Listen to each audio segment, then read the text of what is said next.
Welcome to పూరా local. Trump ప్రభుత్వం ప్రతీకార సుంకాలతో ఆక్వా రంగాన్ని బెంబేలెత్తించింది. ఆ తరువాత తాత్కాలిక ఉపశమనం ప్రకటించిన అమెరికా అధ్యక్షుడు ట్రంప్ ఇప్పుడు మరో బాంబు పేల్చాడు.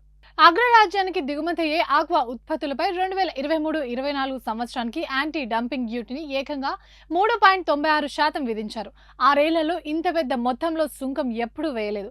గతంతో పోలిస్తే 2.61% ఎక్కువ. ట్రంప్ నిర్ణయంతో కేవలం ఆంధ్ర రాష్ట్రానికి చెందిన ఎగుమతిదారులే 600 కోట్ల వరకు చెల్లించాల్సి వస్తుందని అంచనా.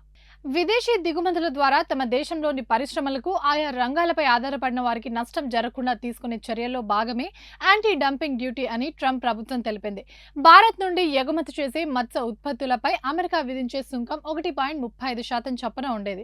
ఆరేళ్లుగా ఇదే కొనసాగుతూ వస్తుంది. తాజాగా 2023-24కి సంబంధించి 3.96% చెల్లించాలని ప్రాథమికంగా తేల్చింది. 2023-24లో భారత్ నుండి అమెరికాకు 20,892 కోట్ల విలువైన సముద్ర ఉత్పత్తులు ఎగుమతయ్యాయి. వాటిపై 3.96% అంటే సుమారు 827 కోట్ల వరకు చెల్లించాలి. కొన్నేళ్లుగా అమలు చేస్తున్న 1.35% ప్రకారం చూస్తే 282 కోట్లు అవుతుంది. తాజా ప్రకటనతో ఒక్కసారిగా 545 కోట్లు పెంచి ఆక్వా రంగానికి కుదిబండలా మారింది.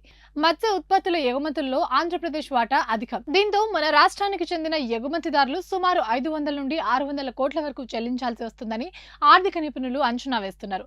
10 ఏళ్ల కిందట కూడా అమెరికా 3% పైగా యాంటీ డంపింగ్ డ్యూటీని విధించింది. అప్పట్లో సముద్ర ఉత్పత్తులు ఎగుమతులు తక్కువే.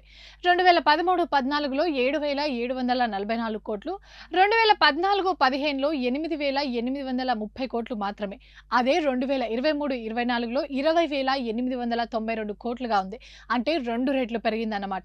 ఈ సందర్భంగా అప్సాడా వైస్ చైర్మన్ ఆనం వెంకటరమణారెడ్డి ఆధ్వర్యంలో టాస్క్ ఫోర్స్ కమిటీ సమావేశాన్ని నిర్వహించారు. యాంటీ డంపింగ్ డ్యూటీ విషయాన్ని వ్యాపారస్తులు ప్రస్తావించారు. ఒక్కసారిగా పెద్ద మొత్తంలో సుంకం చెల్లించాల్సి వస్తుందని, ఈ విషయాన్ని సీఎం ద్వారా కేంద్రం దృష్టికి తీసుకెళ్లాలని సూచించారు.